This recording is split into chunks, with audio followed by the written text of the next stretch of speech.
Termine embarazada de otro hombre y no sé qué hacer. Hay momentos en los que me quedo completamente quieta, como si al no moverme pudiera hacer que el tiempo retroceda. Me siento en la esquina de la cama, con las manos heladas entre las piernas, mirando un punto fijo en la pared como si pudiera descifrar en él la manera de arreglar todo. Pero no hay respuesta. Nunca la hay. Y por más que repase cada detalle, cada decisión, cada mirada que ignoré, no puedo evitar sentir que ya es demasiado tarde para volver atrás. Porque aunque nadie lo sepa todavía, aunque nadie lo sospeche siquiera, yo ya sé lo que hice. Y lo que eso significa. Sé el precio. Sé lo que está en juego. Y sin embargo, aún no tengo idea de qué voy a hacer. Mi nombre es Brisa. Tengo 29 años, un departamento ordenado, un trabajo que cumple su función, amigos dispersos, y un prometido que hasta hace poco consideraba el gran amor de mi vida. Tomás. Si alguien me hubiera preguntado hace un par de años cómo describirlo, habría dicho que era estabilidad en forma humana. No era el más apasionado, ni el más espontáneo, ni el más poético. Pero era constante, confiable, limpio en su forma de querer. Nunca me hizo promesas grandilocuentes, pero cumplió cada pequeña cosa que dijo. Me abrazó fuerte cuando la ansiedad me paralizaba. Me cocinó en silencio cuando el trabajo me sobrepasaba. Me dio espacio cuando necesitaba respirar y me sostuvo cuando ya no pude más.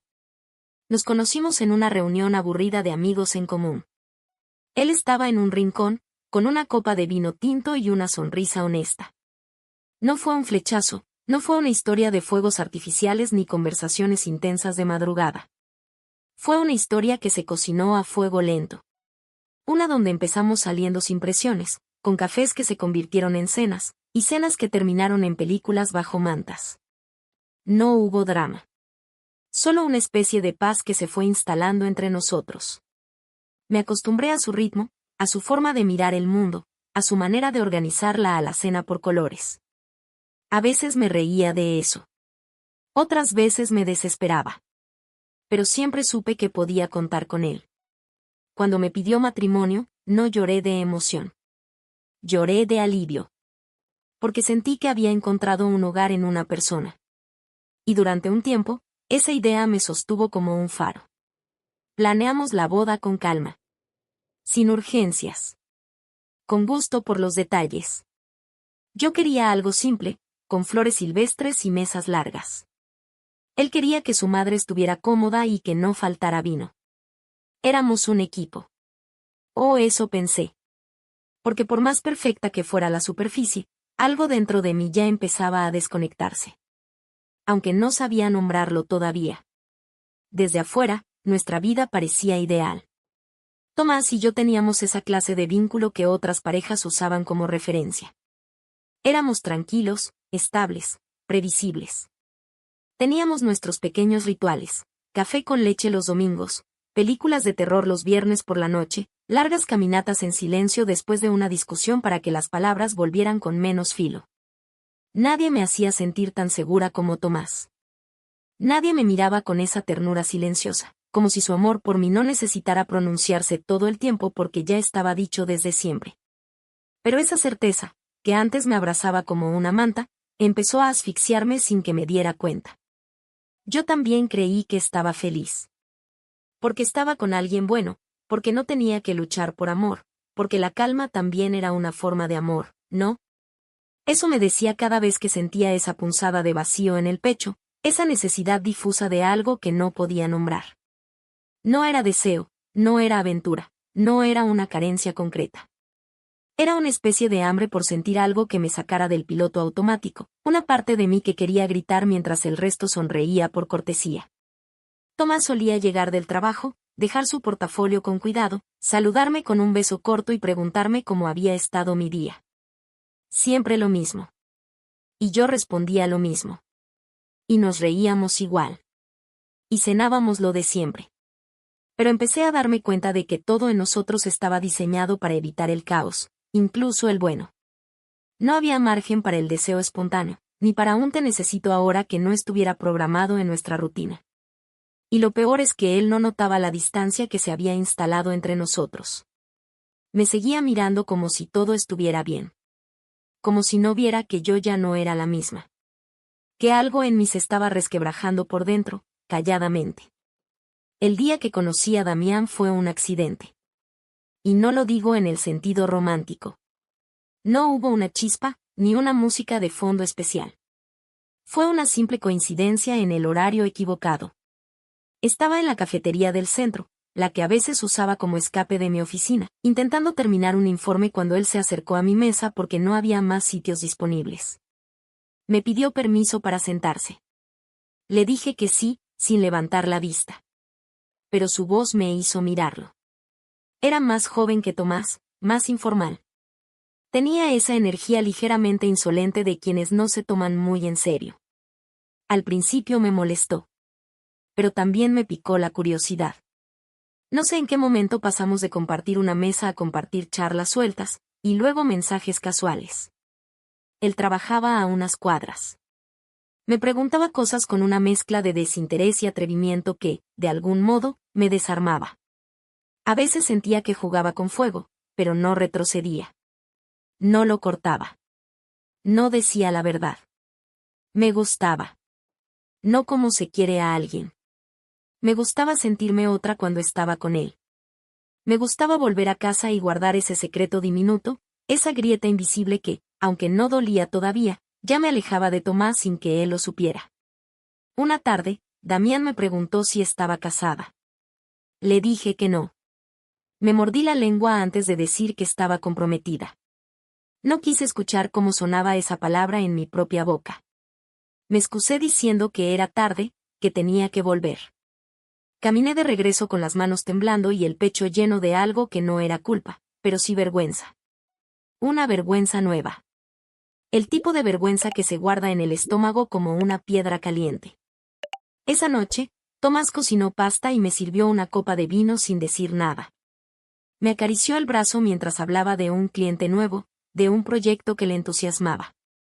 Yo asentía, sonreía, fingía interés. Lo miré a los ojos y sentí que ya no podía sostenerle la mirada sin sentirme una farsante. Y, sin embargo, no dije nada. Me aferré a esa normalidad como quien se aferra a una balsa que ya tiene grietas, pero que todavía flota. No fue una decisión. No fue un plan. No me desperté un día y dije voy a hacer esto.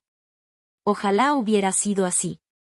Ojalá pudiera culpar al alcohol, a una discusión, a un momento de debilidad momentánea. Pero no hubo excusa.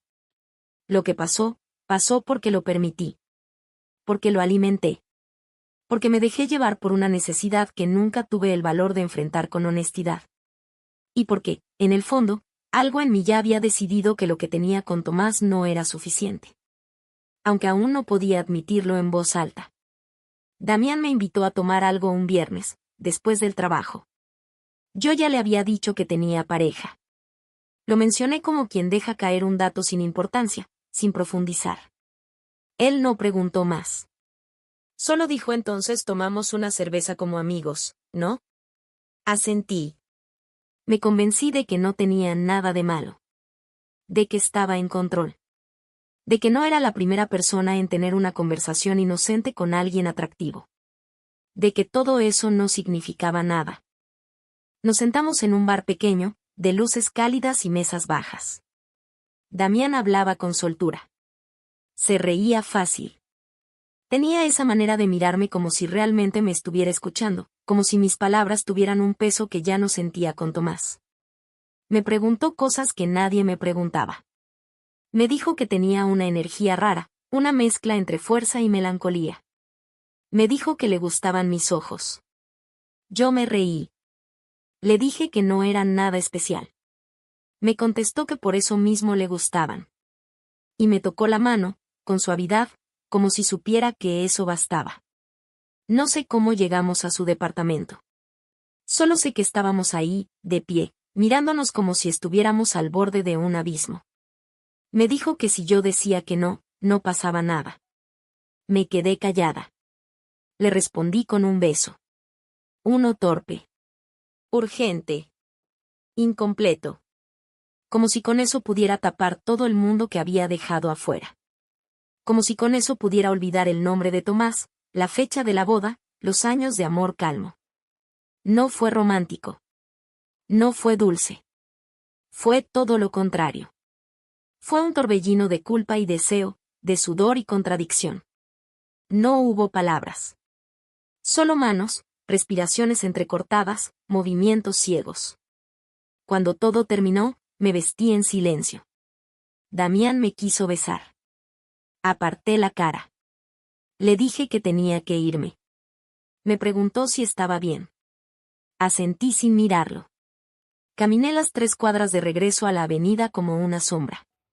No sabía si llorar o vomitar. Llegué a casa con el corazón hecho trizas. Tomás dormía en el sillón. El televisor encendido, una manta sobre sus piernas, como si la normalidad aún pudiera protegerme de lo que acababa de hacer. Me metí a la ducha y me quedé ahí más de media hora, como si el agua pudiera borrar lo que había pasado. Me senté en el piso, con los ojos cerrados, y me dije una y otra vez que no iba a repetirse. Que fue un error. Que lo hecho estaba. Pero sabía que me estaba mintiendo.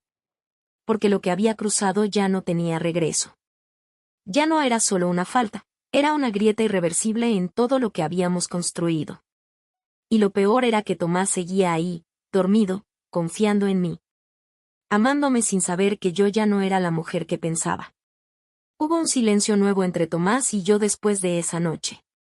No el tipo de silencio que nace tras una discusión o el cansancio de un día largo, sino uno que yo misma cultivaba en mi interior. Un eco que me seguía a todas partes y que tomaba forma entre sus palabras y mi forma de evitarlas. Él seguía siendo él, tan constante, tan metódico, tan lleno de certeza sobre el futuro que estaba construyendo con una mujer que ya no sabía si merecía estar a su lado. Yo lo miraba dormir y me sentía como una ladrona, como una intrusa que se había colado en su vida con una máscara de amor que ya no podía sostener sin temblar. A veces despertaba en la madrugada y lo observaba de espaldas, y una parte de mí deseaba que algo me delatara de una vez, que se levantara, me mirara y lo supiera todo. Que me enfrentara y me quitara este peso que me estaba rompiendo el pecho, pero otra parte más cobarde suplicaba que no descubriera nada. Que siguiera creyendo en la imagen que le vendía cada día con una sonrisa que me dolía usar.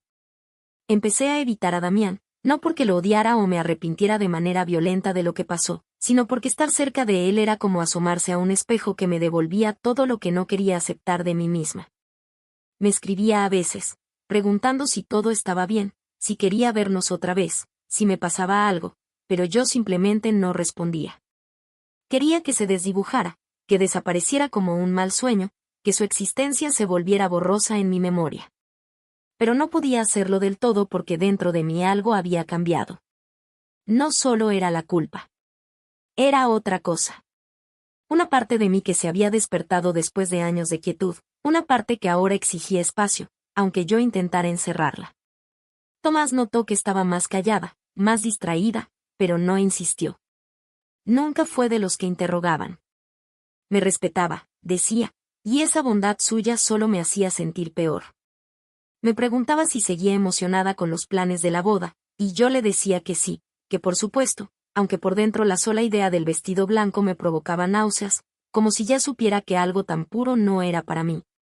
Empecé a tener sueños extraños, confusos, donde me encontraba con Tomás en una iglesia y al dar el sí él me decía que sabía la verdad, que siempre lo supo, y que solo quería ver hasta dónde podía fingir yo. Me despertaba empapada en sudor, con el corazón a punto de salirse del pecho, y luego fingía normalidad durante el desayuno, besándolo en la mejilla como siempre, escuchando sus planes para la luna de miel. Mientras yo deseaba poder salir corriendo sin dejar rastro. Pero no podía. O no quería. O simplemente no sabía cómo hacer nada sin romperlo todo. La semana siguiente me encontré llorando en el baño del trabajo sin una razón concreta. No me pasaba nada puntual, solo un nudo en el pecho que no podía aflojar. Miré mi reflejo en el espejo y no me reconocí. Mi rostro era el mismo, pero mis ojos estaban opacos, como si alguien más viviera dentro de mí. Una compañera me preguntó si estaba bien, y le dije que sí, que solo era el estrés, que los preparativos de la boda me tenían agotada. Ella me sonrió con ternura y me dijo que se notaba lo mucho que Tomás me amaba, que era afortunada. Le devolví la sonrisa como pude. Me encerré en un cubículo y me quedé ahí por 20 minutos, abrazando mis rodillas, sintiéndome un fraude. Esa noche, Tomás me preparó un baño caliente con sales aromáticas. Me dijo que me notaba cansada, que quería que me relajara. Me desvestí frente a él con una lentitud casi mecánica. Me metí al agua caliente y sentí que las lágrimas me corrían por las mejillas sin control, en silencio. No podía más, pero tampoco podía menos. Me sentía atrapada en una decisión que ya había tomado sin querer, y que ahora no sabía cómo deshacer sin hacerle daño a alguien que no lo merecía. Lo único que sabía era que lo que pasó con Damián no había sido solo un desliz. Había sido una fractura, un punto de no retorno, aunque aún no supiera del todo hacia dónde me estaba llevando. El primer día que no me bajó lo atribuí al estrés. Mi cuerpo siempre fue irregular, y en los meses previos había pasado por tantas emociones juntas que me parecía lógico un pequeño desajuste. No me alarmé. Me limité a tomar nota mental y seguir con mis días. Pero cuando pasaron 3 días más, y luego 5, y luego una semana, el miedo empezó a sentarse como una sombra densa en mi garganta. Me hice la distraída, me convencí de que era psicosomático, de que seguramente todo estaba desordenado por el cambio en mi rutina, por las emociones intensas, por el insomnio, por cualquier excusa que pudiera inventar. Pero la verdad ya empezaba a formarse en mi subconsciente con una nitidez aterradora. A los 10 días de retraso, mientras lavaba los platos con las manos temblorosas, me hice la pregunta que venía evitando desde hacía semanas: ¿y si estoy embarazada? La frase me golpeó como una campana de iglesia. Dejé caer un vaso y se hizo trizas contra el suelo. Tomás entró corriendo a la cocina, preguntando si me había cortado. Le dije que no, que solo se me resbaló, que estaba torpe, cansada. Me abrazó desde atrás, me besó el cuello. Me dijo que ya faltaba poco para la boda, que después podríamos descansar, que nos merecíamos unas vacaciones. Yo sonreí con la garganta apretada, queriendo que el tiempo se detuviera ahí, en esa mentira cálida que aún sosteníamos juntos. Esa noche no dormí. Me pasé las horas en la sala, en el sillón, mirando a un punto fijo de la pared, repasando fechas, momentos, recuerdos. La última vez que estuve con Tomás había sido una semana antes de lo que ocurrió con Damián. Solo una vez con cada uno. Pero suficiente. Suficiente para no estar segura. Suficiente para que el terror me invadiera. No podía preguntárselo a nadie. No podía hablar con mis amigas sin que supieran que algo estaba mal, sin que hicieran preguntas que no podía responder. Decidí comprar una prueba de embarazo en una farmacia al otro lado de la ciudad, como si cambiar de barrio fuera a borrar mi vergüenza. La metí en el fondo de mi bolso, como si fuera un objeto ilícito, y esperé 2 días más para usarla, como si postergar la verdad pudiera evitarla. Cuando finalmente me decidí, fue en la madrugada. Tomás dormía profundamente. Me encerré en el baño con el corazón latiendo tan fuerte que pensé que iba a vomitar. Esperé los minutos más largos de mi vida. Cuando aparecieron las 2 líneas, me senté en el suelo, con la prueba en las manos, y lloré. No como se llora por tristeza. Lloré con una rabia muda, con una desesperación que no sabía cómo contener. No era alegría. No era alivio. Era pánico. Era la certeza de que había cruzado todos los límites posibles. Que había arrastrado una nueva vida a una historia que ya estaba manchada. Y lo peor, no podía asegurar que era de Tomás. No podía asegurarlo sin mentirme. No podía contarle sin destruirlo. Y no podía seguir como si nada. Me miré en el espejo y me di cuenta de que mi rostro era otro. Ya no era solo la culpa lo que me consumía. Ahora era el miedo, el puro y crudo miedo de no saber qué hacer, a quién decirle, cómo seguir. Me abracé las rodillas, con la prueba a mi lado, y por primera vez en mucho tiempo deseé desaparecer. Porque había cometido errores antes, pero ninguno tan irreversible como este. Pasaron los días y el secreto se volvió parte de mí, como una piedra en el zapato que no puedes quitarte.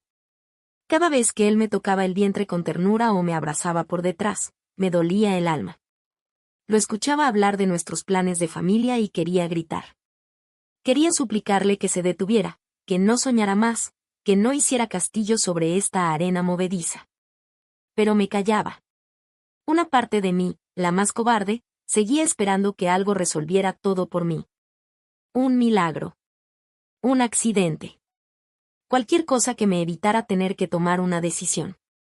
Una noche, mientras él dormía a mi lado, me giré hacia él y lo miré largo.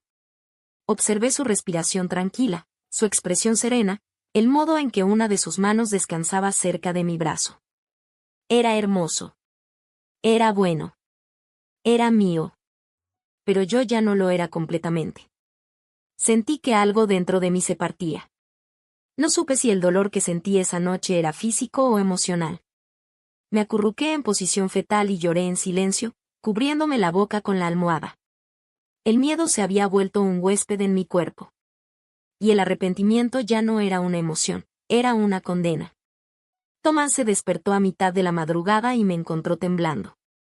Me abrazó sin hacer preguntas. Me besó el cabello. Me dijo que todo estaría bien. Yo apreté los ojos con fuerza. Porque sabía que no. No todo estaría bien. No si seguía callando. No si seguía mintiendo. Pero aún así, no dije nada. Y eso me hizo sentir aún peor que la culpa de haberlo traicionado. Porque ahora no solo era culpable. También era cobarde. También era egoísta. También era incapaz de darle lo único que él siempre me ofreció sin condiciones, la verdad. No hubo un momento en particular en el que supe que tenía que decirlo.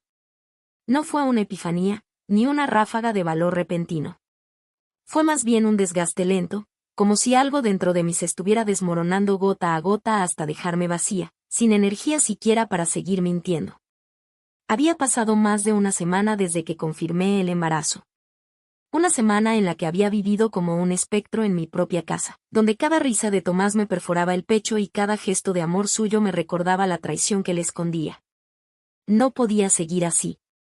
Y tampoco quería. Era domingo. Tomás había preparado panqueques porque sabía que me gustaban, y me los sirvió con fruta cortada, como si fuera su forma de decirme que me amaba incluso cuando yo no estaba del todo presente. Se sentó frente a mí con esa mirada que tanto había amado, la mirada de quien confía, de quien cree que tiene todo bajo control porque jamás imaginaría que algo se está desmoronando detrás de su espalda. Me observó mientras yo empujaba la comida con el tenedor sin probarla. ¿Y Brisa, pasa algo?, preguntó con suavidad. Y entonces supe que no podía seguir fingiendo. Dejé el tenedor sobre el plato. Bajé la mirada. Y con una voz que no parecía mía, le dije: necesito decirte algo. El silencio que siguió fue como un corte limpio. Como si el mundo entero se detuviera para escucharme. Le conté todo. No de golpe. No como quien arranca una curita de una herida pequeña. Se lo conté entrecortado, entre lágrimas, entre pausas en las que creía no poder seguir.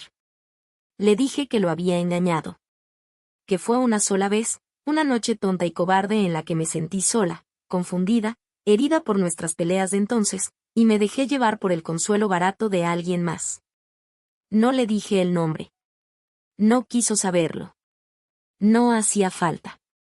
Lo único que sí necesitaba oír, y lo supe cuando me miró sin parpadear, era lo que vino después. Le estoy embarazada, le dije con la voz rota. Y después de un silencio insoportable, añadí: no sé de quién es. Vi cómo su rostro se descomponía lentamente. Se quedó quieto, como si le hubieran arrancado el alma en un solo movimiento. Esa calma fue 1000 veces peor que cualquier arrebato. Porque la calma de Tomás era la de un hombre que ya no lucha. Era la resignación pura, la aceptación brutal de que lo que más cuidó, lo que más amó, lo que más planeó, acababa de deshacerse entre sus manos sin que pudiera hacer nada para detenerlo. ¿Desde cuándo lo sabes?, me preguntó al fin. Le dije la verdad. Varios días. Se puso de pie con lentitud. Agarró las llaves y su abrigo. Yo supliqué. Le rogué. Le pedí que no se fuera, que habláramos, que buscáramos una salida. Pero él no me gritó, no me insultó, no me juzgó. Solo me miró una última vez, con una tristeza que no se parecía a nada que hubiera visto antes, y dijo: Yo te habría perdonado todo, Brisa. Menos esto. Y se fue. Después de eso, el tiempo perdió forma. Los días se hicieron iguales. Mis amigas me hablaban pero yo ya no podía escuchar. Dejé de contestar mensajes. No fui a ninguna cita médica. Empecé a vivir en modo automático, como si solo mi cuerpo siguiera funcionando mientras mi alma quedaba detenida en ese desayuno que lo destruyó todo. Pensé en escribirle. En jurarle que no fue algo planeado, que lo amaba, que me arrepentía con cada fibra de mi cuerpo. Pero no lo hice. Porque sabía que no había explicación suficiente. No había perdón posible. Lo había perdido. No solo como pareja. Lo había perdido como persona. Había hecho que su fe en mí se derrumbara. Ahora estoy aquí, sola en un departamento que alguna vez compartimos, mirando la cuna que él mismo había empezado a armar por amor a un hijo que ya no quiere. Pensando si alguna vez volveré a sentirme digna. Pensando si alguna vez podré mirar a mi futuro sin pensar en todo lo que arruiné. No sé qué voy a hacer. Ni con el embarazo. Ni conmigo. Solo sé que lo perdí. Y que fue mi culpa.